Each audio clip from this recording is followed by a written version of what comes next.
दोस्तों, आपने हॉलीवुड की उन फिल्मों को तो जरूर देखा होगा जिसमें वैज्ञानिकों के किसी एक्सपेरिमेंट में हुई गलती की वजह से कोई खतरनाक जानवर पैदा हो जाता है।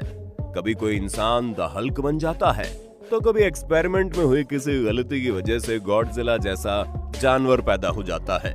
लेकिन असल दुनिया में वैज्ञानिक के एक्सपेरिमेंट में एक ऐसी गलती हुई थी, या फिर कहें वैज्ञानिकों ने एक ऐसी लापरवाही की थी जिसने एक द्वीप को पूरी तरह से तबाह कर दिया। वैज्ञानिकों के द्वारा की गई इस गलती की वजह से एक आइलैंड पूरी दुनिया का सबसे खतरनाक आइलैंड बन गया। दोस्तों, ये घटना 1600 के आसपास की है, जब पूरी दुनिया में वैज्ञानिक तमाम तरह के एक्सपेरिमेंट कर रहे थे और उन्हीं वैज्ञानिकों में से कुछ वैज्ञानिक ब्राजील के एक आइलैंड को अपना निशाना बनाते हैं। दरअसल इस बार वैज्ञानिकों का दल सांपों के मुंह में पाए जाने वाले जहर के ऊपर एक्सपेरिमेंट करना चाह रहे थे। उनका मानना था कि सांपों के अंदर मौजूद जहर से दवाइयां बनाई जा सकती हैं। यही वजह है कि ब्राजील के समंदर में मौजूद एक आइलैंड पर उन वैज्ञानिकों ने अपना ठिकाना बनाया, जहां पर पूरी दुनिया से सबसे खतरनाक सांपों को पकड़ कर लाया जाने लगा। आपको जानकर हैरानी होगी कि उन वैज्ञानिकों ने पूरी दुनिया में जितने भी सबसे खतरनाक और सबसे जहरीले सांप पाए जाते थे, सभी की प्रजाति को पकड़कर उस आइलैंड पर ले गए। वो आइलैंड बहुत ही खूबसूरत था, चारों तरफ से समंदर से घिरा हुआ, जहां पर एक भी इंसान नहीं रहता था। ये वजह है कि वैज्ञानिकों ने अपने इस खतरनाक एक्सपेरिमेंट को अंजाम देने के लिए उसी आइलैंड को चुना, ताकि खतरनाक सांपों से किसी इंसान को कोई खतरा ना हो। वैज्ञानिकों ने लगभग 10 साल तक इस आइलैंड पर तमाम तरह के एक्सपेरिमेंट को अंजाम दिया और इस दौरान उन वैज्ञानिकों ने सैकड़ों प्रजातियों के जहरीले सांपों को उस आइलैंड पर लेकर आए। आपको जानकर हैरानी होगी, एक्सपेरिमेंट के उन 10 सालों के दौरान लगभग 28 वैज्ञानिकों की मौत भी हो गई थी, और उन सभी वैज्ञानिकों की मौत की वजह सिर्फ और सिर्फ सांपों का खतरनाक जहर था। जब वैज्ञानिकों का काम पूरा हो गया, तब बाकी के बचे वैज्ञानिक तो उस आइलैंड को छोड़कर चले गए, लेकिन वे सभी खतरनाक सांप वहीं रह गए। आपको जानकर हैरानी होगी कि लगभग 300 सालों के दरमियान वहां बचे हुए सांपों ने अपनी तादाद इतनी बढ़ा ली कि आज उस पूरे के पूरे आइलैंड पर सिर्फ और सिर्फ सांपों का कब्जा है। कहा जाता है कि आज के वक्त में इस आइलैंड पर इतने अधिक सांप हो गए हैं कि उन्हें खाने के लिए भी ठीक से खाना नहीं मिल पा रहा। दोस्तों, अब आपके मन में सवाल भी चल रहा होगा कि आखिरकार उन वैज्ञानिकों को सांपों के जहर के ऊपर एक्सपेरिमेंट करने की जरूरत क्यों पड़ी। दरअसल सांपों के जहर के ऊपर वे सभी वैज्ञानिक एक्सपेरिमेंट इसलिए कर रहे थे क्योंकि प्राचीन काल से ही चीन के कुछ वैद्य सांपों के जहर से दवाई बनाने का दावा करते हैं, और सांपों के जहर से बनी दवाइयों की डिमांड बहुत ही ज्यादा है। दोस्तों, आपने कीमोथेरेपी का नाम तो कभी ना कभी जरूर सुना होगा। दरअसल कीमोथेरेपी उन लोगों के साथ की जाती है जिनको कैंसर की समस्या होती है, और कैंसर की बीमारी को पूरी दुनिया में सबसे खतरनाक बीमारी माना जाता है। लेकिन क्या आप जानते हैं, कीमोथेरेपी के दौरान जिस दवाई का इस्तेमाल किया जाता है, उस दवाई में सांप का जहर मिला होता है। यानी कीमोथेरेपी के दौरान इस्तेमाल की जाने वाली दवाई में सांप के जहर की मात्रा होती है। अब आप अंदाजा लगा सकते हैं कि सांप का जहर कितना काम का होता है। यही वजह है कि आज के वक्त में चीन पूरी दुनिया से जहरीले सांपों को इंपोर्ट करने वाला इकलौता देश है। चीन में बहुत सारी ऐसी दवा की कंपनियां हैं जहां पर जहरीले सांपों को ऊंचे ऊंचे दामों में खरीदा जाता है, और उस वक्त पूरी दुनिया भर के वैज्ञानिक इसी बात के ऊपर शोध करना चाहते थे कि आखिर सांपों के जहर में ऐसी कौन सी बात है जिसकी वजह से ब्राजील के पास मौजूद एक द्वीप आज मौत का अड्डा बन गया। जैसे किसी देश में एक राष्ट्रपति होता है और एक प्रधानमंत्री होता है, ठीक उसी तरह जब आप ब्राजील के पास मौजूद उस आइलैंड पर जाते हैं, तो वहां का प्रधानमंत्री, राष्ट्रपति, जनता, वकील और पुलिस सब कुछ वो सांपों में ही मिलेगा। दोस्तों, जब उन वैज्ञानिकों ने द्वीप को खतरनाक बनाकर छोड़ दिया, तब उस आइलैंड पर एक लाइट हाउस को बनाया गया। दरअसल वो आइलैंड समंदर के बीचों बीच था। वहां पर एक लाइट हाउस को इसलिए बनाया गया था कि समंदर में जाने वाले पानी के जहाजों को दिशा बताई जा सके। उस लाइट हाउस की देखरेख और मैनेजमेंट करने के लिए वहां पर एक कीपर को भी भेजा गया था।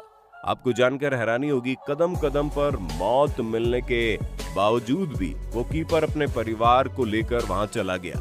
वहां जाना उसकी मजबूरी थी क्योंकि उसको ड्यूटी निभाना था। ये घटना कोई ज्यादा पुरानी नहीं, बल्कि साल 1900 लेकर 1920 की है। वो कीपर अपनी ड्यूटी को निभाने के लिए उस आइलैंड पर चला गया, और वो भी अपने परिवार को लेकर। उसने खुद को और अपने परिवार को सांपों के जहर से बचाते बचाते लगभग 20 साल का वक्त निकाल दिया। लेकिन एक दिन उस शख्स के द्वारा की गई एक गलती उसके पूरे परिवार को खत्म कर देती है। दरअसल हुआ ये कि वो हर रोज लाइट हाउस की खिड़की से लेकर दरवाजे हर चीज को अच्छी तरह से बंद करके सोता था। लेकिन एक रात गलती से लाइट हाउस का एक खिड़की खुला रह जाता है। अब आप अंदाजा लगा सकते हैं, जहां पर लाखों की संख्या में सांप हो, वहां खिड़की खुला होने का मतलब क्या हो सकता है। कहा जाता है कि उस रात को खिड़की के रास्ते बड़ी संख्या में सांप उस लाइट हाउस के अंदर घुस गए और उसी रात उस कीपर का पूरा परिवार ही खत्म हो गया। दरअसल वो आइलैंड समंदर के बिल्कुल बीचों बीच में था और इमरजेंसी के वक्त वहां से ब्राजील देश आने में कई घंटे का वक्त लग जाता था। ये वजह है कि सुबह होने से पहले ही उस कीपर का पूरा परिवार खत्म हो गया। आपको जानकर हैरानी होगी, वो आदमी और उसका परिवार आखिरी ऐसा इंसान था जो उस आइलैंड पर रहने के लिए गया था। उसके बाद ब्राजील की सरकार से परमिशन लेकर ही 24 की संख्या में वैज्ञानिक सिर्फ कुछ घंटे बिताने के लिए वहां पर गए थे। हाल ही में एक नई घटना उस आइलैंड से जुड़ी हुई दुनिया के सामने आई। हुआ ये कि समंदर में मछली पकड़ने वाला एक मछुआरा गलती से जब इस आइलैंड के पास चला गया, तब उसे आइलैंड के किनारे पर कुछ केले के पेड़ दिखाई दिए। मछुआरे ने सोचा क्यों ना कुछ केलों को काट कर अपने साथ लेते जाएं। वो मछुआरा बेचारा केले के लालच में उस आइलैंड पर निकल गया। कहा जाता है जैसे वो मछुआरा केला काटने के लिए उसे पकड़ता है, ठीक उसी वक्त उसके हाथ पर एक जहरीले सांप ने हमला कर दिया। मछुआरे के साथियों ने उसे तुरंत वहां से लेकर भागने की कोशिश की, लेकिन किनारे पर आने से पहले ही मछुआरा ने सांप के जहर की वजह से दम तोड़ दिया। दोस्तों, जब आप ब्राजील में जाएंगे तो वहां पर आपको इस खतरनाक आइलैंड से जुड़ी कहानियां सुनने को मिल जाएंगी। जैसे आपके दादी नानी ढेर सारी कहानियां सुनाते थे, ठीक वैसे ही वहां के बूढ़े बुजुर्ग कहानी सुनाते हैं कि बहुत साल पहले कुछ समुद्री लुटेरों ने एक बहुत बड़ा खजाना लूट लिया था। जब लुटेरों के हाथ इतना बड़ा खजाना लगा, तब उनके लिए भी उस खजाने की सुरक्षा करना एक मुश्किल काम बन गया था, क्योंकि उनके खजाने के ऊपर बाकी लुटेरों की नजर पड़ गई।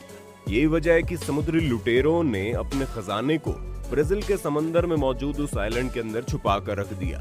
अपने खजाने को वो छुपाने के बाद उन लुटेरों ने हजारों की संख्या में जहरीले सांपों को लाकर उस आइलैंड के ऊपर छोड़ दिया। उन्होंने ऐसा इसलिए किया ताकि उनके खजाने पर कोई सेंध न लगा पाए, और उन्हीं के द्वारा छोड़े गए सांपों की वजह से जब इस आइलैंड पर इतने ज्यादा सांप बढ़ गए। अब इन बातों में कितनी सच्चाई है ये तो ब्राजील के बुजुर्ग ही बता सकते हैं। लेकिन हाल ही में हुई एक वैज्ञानिक रिपोर्ट के मुताबिक ब्राजील के समंदर में मौजूद इस छोटे से आइलैंड पर सांपों की संख्या इतनी ज्यादा बढ़ गई है कि अब वहां के सांपों को खाने के लिए कुछ भोजन भी नहीं मिल पा रहा, क्योंकि उस आइलैंड की जमीन पर जितने भी दूसरे छोटे और बड़े जानवर रहते थे, उनको सांपों ने अपना भोजन बना लिया। अब इस आइलैंड की जमीन पर कोई भी दूसरा जानवर बचा ही नहीं है। ये वजह है कि अब आइलैंड पर मौजूद सांपों की कुछ प्रजाति दूसरे प्रजातियों के सांपों को अपना भोजन बना रही है, और बाकी के दूसरे सांप जो ऐसा नहीं कर सकते, वो पेड़ों पर बैठकर पक्षियों के आने का इंतजार करते हैं। पक्षियों में भी उस आइलैंड पर मौजूद सांपों के प्रति इतना खौफ भर गया है कि पक्षी भी अब इस आइलैंड के करीब नहीं जाना चाहते। ये बिल्कुल वैसे ही है जैसे पृथ्वी पर इंसानों की संख्या दिन प्रतिदिन बढ़ती जा रही है, संसाधन कम होते जा रहे हैं और इंसान बढ़ते जा रहे हैं। कुछ वैज्ञानिकों की रिपोर्ट तो बताती है कि इस आइलैंड पर जितनी क्षमता थी, सांप उससे कई गुना ज्यादा बढ़ गए। अगर हालात काबू में नहीं किए गए तो आने वाले कुछ दशक में वहां पर सारे सांप हमेशा के लिए खत्म हो जाएंगे, और उन्हें खत्म करने वाला कोई और नहीं बल्कि वहां मौजूद दूसरी प्रजाति का सांप होगा। और दूसरा सबसे बड़ा कारण होगा भुखमरी। जी हाँ, वही भुखमरी जिसका सामना पृथ्वी पर रहने वाले इंसानों का एक बहुत बड़ा समूह कर रहा है। शायद आपको मालूम नहीं हो, लेकिन हर रोज सिर्फ भूख की वजह से पूरी दुनिया में सैकड़ों लोगों की मौत हो जाती है। अगर आप इस बारे में और डिटेल में जानना चाहते हैं तो कमेंट करके जरूर बताना। वीडियो अच्छी लगी तो लाइक कीजिए, हमारे चैनल को सब्सक्राइब करके बेल आइकन को ऑन करना बिल्कुल मत भूलना, क्योंकि दर्द एडवेंचर इन हिंदी की टीम आपके लिए हर रोज ऐसे इंफॉर्मेटिव वीडियोस लाती रहती है।